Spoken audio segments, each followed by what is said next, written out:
खिलाफ इजराइल के operation swords of iron से पाकिस्तान के मौलाना बौखला उठे।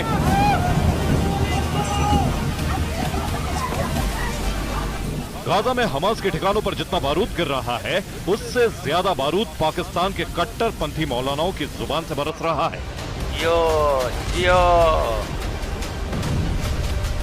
कदों तक अपने पीछे टां गड्डियां कर दियां लांदे जाओगे?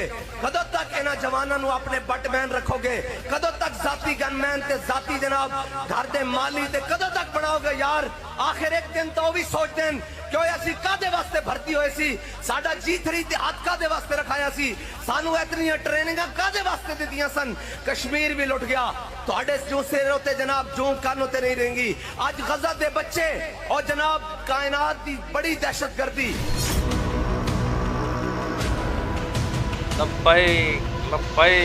बंगाल मुल्क के लोगों से धर्म के नाम पर चंदा जुटाने वाले और बड़ी बड़ी गाड़ियों के काफिलों में चलने वाले पाकिस्तान के कट्टरपंथी मौलाना आजकल पाकिस्तान के लोगों को जिहाद के लिए भड़काने की मुहिम पर निकले। कदों तक इन्हां जवानां नूं अपने बटमैन रखोगे? कदों तक जाती गनमैन ते जाती जनाब घर दे माली ते कदों तक बनाओगे यार? इस काम में सबसे आगे है पाकिस्तान का मौलाना साद रिजवी।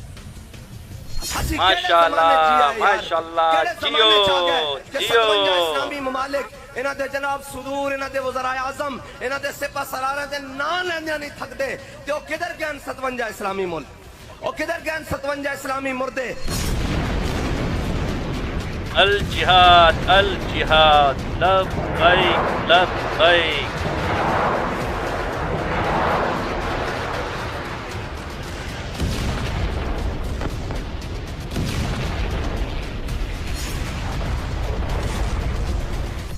कौन है ये मौलाना साद रिजवी? अचानक वो दुनिया के 57 मुस्लिम देशों को मुर्दा देश क्यों बोलने लगा?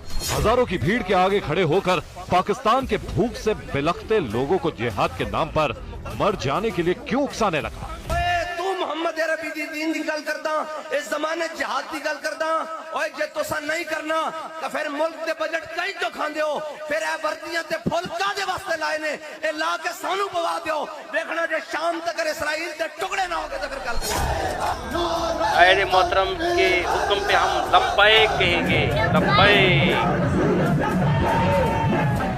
मौलाना साद जैसे मौलानाओं को पता है कि कर्ज, कंगाली और भूखमरी के मुहाने पर पहुंचे पाकिस्तान में लोगों को जिहाद के नाम पर उकसाना बहुत आसान है। इसलिए आजकल पाकिस्तान का हर नेता, हर मौलाना और पाकिस्तानी सेना का हर अधिकारी आजकल पाकिस्तानियों को इजराइल जाकर जिहाद करने को कह रहा है।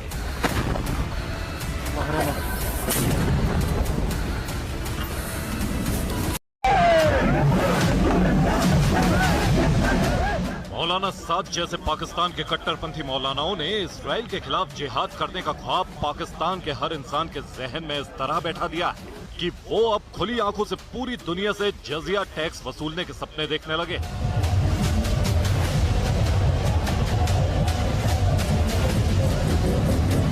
ध्यान से सुनिए, मौलाना साद रिजवी की पार्टी तहरीक लब्बैक पाकिस्तान के एक नेता ने क्या चेतावनी दी।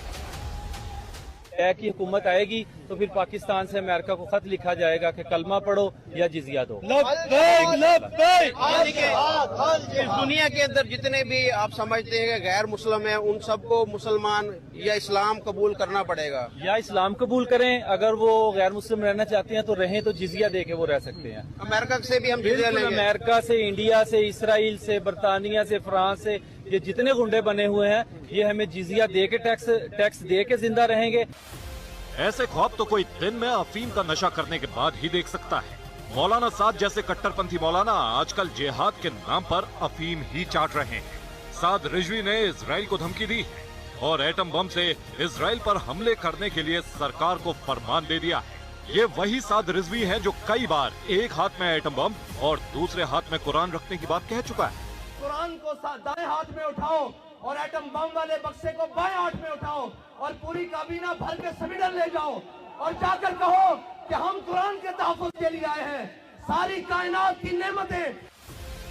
पाकिस्तान का एटम बम सुरक्षित हाथों में नहीं, ये बात अमेरिका के राष्ट्रपति अमेरिका की संसद तक में कह चुके हैं। लेकिन अब पाकिस्तान के मौलाना एटम बम का बक्सा हाथ में उठाने को कह रहे हैं।